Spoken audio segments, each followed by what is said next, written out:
നമസ്കാരം. ഞാൻ നിങ്ങളുടെ പ്രിയ കഥാകാരി ഡോക്ടർ ബീന. ഇന്നത്തെ നിങ്ങൾക്കായുള്ള എൻ്റെ കഥ ഹൃദയ കവാടത്തിലൂടെ എന്നതാണ്. സ്നേഹവും പ്രണയവും ഹൃദയത്തിലൂടെ മാത്രമാകണമെന്നാണ് ഈ കഥയുടെ സന്ദേശം. ഒരേ വ്യക്തികൾ തന്നെ സ്നേഹവും പ്രണയവും വെറും യാന്ത്രികമായി കൊണ്ടുപോകാൻ ശ്രമിച്ചെങ്കിൽ അതെങ്ങനെയായി തീർന്നു എന്നും കൂടെ ഈ കഥയിലൂടെ നിങ്ങൾക്ക് കാണാം. കഥയിലേക്ക് പോകാം. പ്രോജക്റ്റ് റിലീസിൻ്റെ തിരക്കിൽ കോൾ തുടങ്ങിയിട്ട് മണിക്കൂറുകളായി. ബെന്നിക്ക് തല ഉയർത്താൻ പോലും കഴിയുന്നില്ല. പ്രിയ കൊണ്ടുവന്ന് വെച്ച ചായ തണുത്താറിക്കഴിഞ്ഞു. പല പ്രാവശ്യം പ്രിയ വന്ന് ചാരിയിട്ടിരിക്കുന്ന വാതിൽ തുറന്ന് നോക്കുന്നത് കണ്ടു. കൈകൊണ്ട് ആംഗ്യം കാണിച്ചു. അവൾ തിരിച്ചുപോയി. കുറെ കഴിഞ്ഞ് കോൾ അവസാനിപ്പിച്ച സമയം നോക്കിയപ്പോൾ രാത്രി 1:30 മണി. പതിയെ എഴുന്നേറ്റ് ചെന്ന് നോക്കിയപ്പോൾ അവൾ ഭക്ഷണം മേശയിൽ മൂടി വെച്ചിരിക്കുന്നു. ബെഡ്റൂമിൻ്റെ വാതിൽ കൂടി നോക്കിയപ്പോൾ പ്രിയ ഉറങ്ങിക്കഴിഞ്ഞു. ബെന്നി ഭക്ഷണം കുറച്ച് കഴിച്ചെന്ന് വരുത്തി അടുത്ത മുറിയിൽ കിടന്നുറങ്ങി. പിറ്റേന്ന് എഴുന്നേറ്റപ്പോൾ അവൾ സ്കൂളിൽ പോയി കഴിഞ്ഞു. കുളിച്ച് ഫ്രഷായി ബെന്നിയും കമ്പനിയിൽ പോയി. ഇന്ന് വളരെ താമസിച്ചേ വരാൻ പറ്റൂ എന്ന് പറയാൻ പ്രിയയെ പല പ്രാവശ്യം വിളിച്ചു. പക്ഷേ എടുത്തില്ല. ക്ലാസ്സിലായിരിക്കുമെന്ന് കരുതി വിവരം മെസ്സേജ് ചെയ്തു. അന്ന് വന്നപ്പോഴും പ്രിയ ഉറങ്ങിക്കഴിഞ്ഞിരുന്നു. പ്രോജക്റ്റ് റിലീസ് കഴിയുന്നതുവരെ ഇങ്ങനെ തന്നെ തുടർന്നു. അത് കഴിഞ്ഞപ്പോൾ പ്രോജക്റ്റ് റിലീസിൻ്റെ തിരക്ക് കഴിഞ്ഞു. പക്ഷേ പുതിയ പ്രോജക്റ്റ് വന്നതിൻ്റെ തിരക്കായി. പതിവ് പോലെ കോളിനിടയിൽ പ്രിയ ഡിന്നർ കഴിക്കാനായി വന്നു വിളിച്ചു. കഴിച്ചോളൂ, ഈ കോൾ കഴിഞ്ഞിട്ട് ഞാൻ വരാമെന്ന് പറഞ്ഞു. പക്ഷേ കോൾ കഴിഞ്ഞപ്പോൾ മണി 12 കഴിഞ്ഞിരുന്നു. കോൾ തീർന്നു വന്ന് ഞാൻ നോക്കുമ്പോൾ മേശപ്പുറത്ത് ഭക്ഷണമില്ല. അവൾ ഉറങ്ങുകയും ചെയ്തിരിക്കുന്നു. അന്ന് ഭക്ഷണം കഴിക്കാതെ തന്നെ ബെന്നിയും അടുത്ത മുറിയിൽ പോയി കിടന്നുറങ്ങി.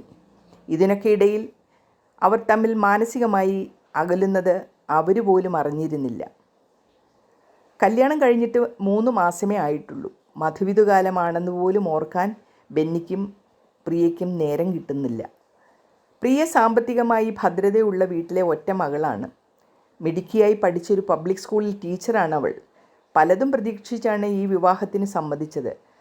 ബാംഗ്ലൂർ IT-യിൽ ജോലിയുള്ള സുന്ദരനായ ഒരു എഞ്ചിനീയറാണ് ബെന്നി. ആര് കണ്ടാലും ഇഷ്ടപ്പെടും. പക്ഷേ എന്തോ ആദ്യം മുതലേ ജോലി തിരക്ക് വില്ലനായി വന്നു. പിന്നെ പ്രതീക്ഷകളൊക്കെ തകർന്നതുപോലെ പ്രിയയ്ക്ക് തോന്നിത്തുടങ്ങി. ഉള്ളിൻ്റെ ഉള്ളിൽ എന്തോ ഒരു അതൃപ്തി അവൾക്ക് മുട്ടിട്ടു. വേണ്ട പോലെ തിരിച്ചും പ്രിയ തന്നെ കരുതുന്നില്ലെന്ന് ബെന്നിക്കും തോന്നിത്തുടങ്ങിയിരുന്നു. എന്തിനു പറയുന്നു, ഒരു ദിവസം പെട്ടെന്ന് പ്രിയ എന്തിനോ പിണങ്ങി. പെട്ടെന്ന് നാട്ടിൽ ടിക്കറ്റ് എടുത്ത് അവൾ പോയി. അവളുടെ വീട്ടുകാർ പ്രിയയെ പിന്നെ ഇങ്ങോട്ട് വിട്ടതേയില്ല. ഒത്തുതീർപ്പിന് പല പ്രാവശ്യം ശ്രമിച്ചെങ്കിലും ഒന്നും ശരിയായില്ല. കാര്യങ്ങൾ അതിവേഗം മ്യൂച്വൽ ഡൈവോഴ്സിൽ എത്തിച്ചേർന്നു. ബെന്നി വീണ്ടും ജോലി തിരക്കിൽ മുഴുകി. 1 വർഷത്തോളം ഒറ്റപ്പെടൽ പ്രശ്നമായി തോന്നിയിരുന്നതേയില്ല. ആദ്യ വിവാഹത്തിൻ്റെ ഡൈവോഴ്സ് മനസ്സിനെ മരവിപ്പിച്ചിരുന്നു. കാലങ്ങൾ കഴിഞ്ഞപ്പോൾ ഒരു കൂട്ട് വേണമെന്ന് പതിയെ തോന്നാൻ തുടങ്ങി. മനസ്സിന് പിടിച്ച ആരെയെങ്കിലും കണ്ടുകിട്ടിയിരുന്നെങ്കിൽ എന്ന ആഗ്രഹം ഒടുവിൽ തോന്നി. ഒടുവിൽ ബെന്നി ഒരു ഫേക്ക് ID തുടങ്ങി. ചാറ്റ് ചെയ്യാൻ തുടങ്ങി. പതുക്കെ ജോലിക്കിടയിൽ ബോറടിക്കുമ്പോൾ തുടങ്ങിയ ഒരു ശീലമാണ്. അങ്ങനെ അതിനെ കണ്ടുള്ളൂ. ചാറ്റിങ്ങിനിടയിൽ പെട്ടെന്ന് അയാൾക്കൊരു ഇഷ്ടം ഒരു വ്യക്തിയോട് തോന്നി തുടങ്ങി. സംസാര രീതിയിലും ഇടപെടലുകളിലും ഒക്കെ എന്തോ ഒരു പ്രത്യേകത. ആരാണ്, എവിടെയാണ്, എന്ത് ചെയ്യുന്നു എന്നൊക്കെ വളരെ സൗകര്യപൂർവ്വം തിരക്കി. ഡൈവോഴ്സിയാണെന്നും കണ്ടൻറ് റൈറ്ററാണെന്നും പേര് ഹിമയാണെന്നും ആലപ്പുഴയാണ് വീടെന്നും ഒക്കെ പറഞ്ഞു. തിരിച്ച് ഹിമ വിവരങ്ങൾ തിരക്കിയപ്പോൾ ബെന്നി ഒന്ന് സംശയിച്ചു. വേണോ, തൻ്റെ യഥാർത്ഥ ഐഡൻറ്റിറ്റി വെളിപ്പെടുത്തണോ? തന്നോട് പറഞ്ഞതൊക്കെ സത്യമാണോ എന്നെങ്ങനെയാണ് അറിയുക? അതുകൊണ്ട് വീട് എറണാകുളം ആണെന്നും അക്കൗണ്ടൻ്റ് ആണെന്നും ഡൈവോഴ്സിയാണെന്നും പേര് ശരത്താണെന്നും അയാളും തിരിച്ചു പറഞ്ഞു. അങ്ങനെ 6 മാസത്തോളം ഹിമയും ശരത്തും സംസാരം തുടർന്നു. ചില രാത്രികളിൽ അവർ സംസാരിച്ച് നേരം വെളുപ്പിച്ചു. പ്രോജക്റ്റിൽ ബെന്നിയുടെ ശ്രദ്ധ കുറയാൻ തുടങ്ങി. മാനേജർ ഒരിക്കൽ വിളിച്ച് താക്കീത് വരെ ചെയ്തു. അതിനുശേഷം ബെന്നി പിന്നെ ജോലിക്കാര്യത്തിൽ വീഴ്ച വരുത്താതെ കഴിവതും നോക്കി. എന്തിനു പറയുന്നു, ഹിമയ്ക്കും ശരത്തിനും തമ്മിൽ കാണാതിരിക്കാൻ വയ്യെന്നായി. ഒരിക്കൽ ചാറ്റിങ്ങിനിടെ ഹിമയുടെ ശബ്ദം അതിമധുരമാണെന്ന് ശരത്ത് പറഞ്ഞു. പാട്ട് പാടുമോ? എനിക്ക് ഒരു പാട്ട് പാടിത്തരാമോ എന്ന് അയാൾ ചോദിച്ചു. പാടുമായിരുന്നു, പക്ഷേ ഇപ്പോൾ പാട്ട് പാടിയിട്ട് കാലങ്ങളായി ശരത് എന്നവൾ പറഞ്ഞു. എന്നാൽ സാരയില്ല, വെറുതെ ഒന്ന് പാടിക്കോളൂ ഹിമേ എന്ന് പറഞ്ഞു. അവൾ ഒരു വട്ടം കൂടിയേ ഓർമ്മയിലെന്ന് തുടങ്ങുന്ന ONVയുടെ മനോഹരമായ കവിത ആലപിച്ചു. അവളുടെ ആ സ്വരലയത്തിൽ ബെന്നി മുഴുകിപ്പോയി. അങ്ങനെ അവർ ആത്മാവിലും മനസ്സിലും ഒന്നാകാൻ തുടങ്ങി.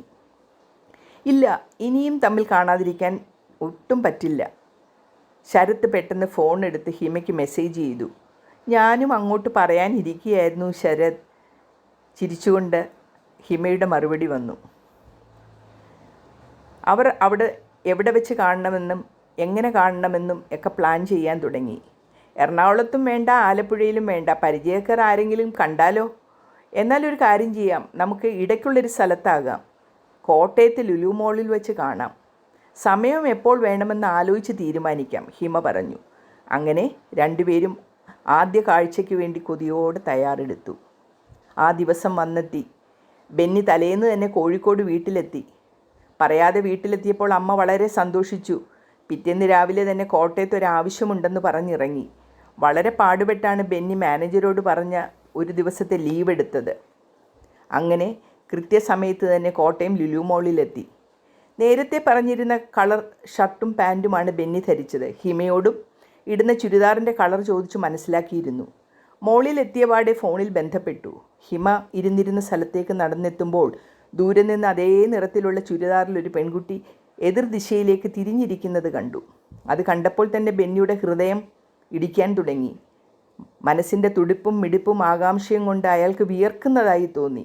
കാലുകളുടെ വേഗതയും കൂടി എന്ന് തോന്നിപ്പോയി. അവൾ കുനിഞ്ഞിരുന്ന് മൊബൈൽ നോക്കുകയായിരുന്നു. അവസാനം മേശയ്ക്ക് മുമ്പിൽ അവൾക്ക് നേരെ എത്തിയതും അവൾ തലപൊക്കി നോക്കി. ബെന്നി ശരിക്കും ഞെട്ടിപ്പോയി. പ്രിയ. ശരീരം കുഴയുന്നതായും തല ചുറ്റുന്നതായും തോന്നി. പ്രിയ വാപൊളിച്ച് ബെന്നിയെ തന്നെ നോക്കി അന്തം വിട്ട് എണീറ്റ് നിന്നു. രണ്ടുപേരും ഷോക്കടിച്ച പോലെ ഒരു നിമിഷം എന്ത് ചെയ്യണമെന്നോ പറയണമെന്നോ അറിയാതെ നിന്നുപോയി. സംയമനം വീണ്ടെടുത്ത് ബെന്നി ഇരിക്കു പ്രിയേ എന്ന് പറഞ്ഞു.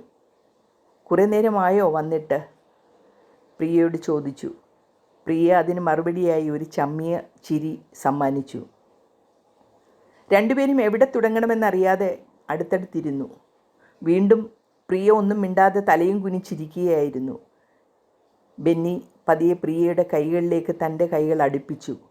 നെഞ്ചിടിപ്പോടെ ബെന്നിയുടെ വിറയാർന്ന കൈകൾ പ്രിയയുടെ കയ്യിൽ സ്പർശിച്ചു. പ്രിയയുടെ മനസ്സിൽ എന്താണെന്നറിയാതെ ബെന്നി പതിയെ പ്രിയയുടെ കണ്ണുകളിലേക്ക് നോക്കി.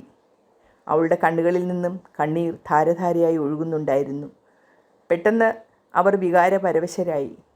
ബെന്നി പ്രിയയുടെ രണ്ട് കൈകളും തൻ്റെ കൈകൾക്കുള്ളിൽ ഒതുക്കി. അപ്പോഴേക്കും വെയിറ്റർ ഓർഡർ എടുക്കാൻ വന്നു. ഒരു ജിഞ്ചർ ടീ, ഒരു coffee, 2 chocolate barfi. Benny order കൊടുത്തു. എൻ്റെ ഇഷ്ടങ്ങളൊന്നും മറന്നില്ലല്ലേ? പ്രിയ ചിരിച്ചുകൊണ്ട് ചോദിച്ചു. ഓർഡർ വരുന്നതുവരെ സമയം കളയണ്ട. ഒരു വട്ടം കൂടി എൻ്റെ ഓർമ്മയിൽ ആ പാട്ടൊന്ന് എനിക്ക് വേണ്ടി പാടൂ പ്രിയേ. ഇപ്പോഴോ? വീട്ടിൽ ചെന്നിട്ടാകാം, പെട്ടെന്ന് പ്രിയ പറഞ്ഞു. അപ്പോൾ വീട്ടിൽ പോകാമല്ലേ? രണ്ടുപേരും എല്ലാം മറന്ന് ഒരുപോലെ പൊട്ടിച്ചിരിച്ചു. എങ്ങനെയുണ്ട് എൻ്റെ കഥ? നിങ്ങൾക്ക് ഇഷ്ടപ്പെട്ട് കാണുമല്ലോ. കഥ ഇഷ്ടമായെങ്കിൽ തീർച്ചയായും ലൈക്കും കമൻറ്റും ഇടാൻ മറക്കരുത്. ആദ്യമായിട്ടാണ് ഈ ചാനൽ കാണുന്നതെങ്കിൽ സബ്സ്ക്രൈബ് ചെയ്ത് ബെല്ലൈക്കണിൽ ഓൾ എന്ന ഓപ്ഷൻ ഇടുമല്ലോ. ഇനി അടുത്ത ആഴ്ച മറ്റൊരു കഥയുമായി അടുത്ത എപ്പിസോഡിൽ കാണാം. നന്ദി, നമസ്കാരം.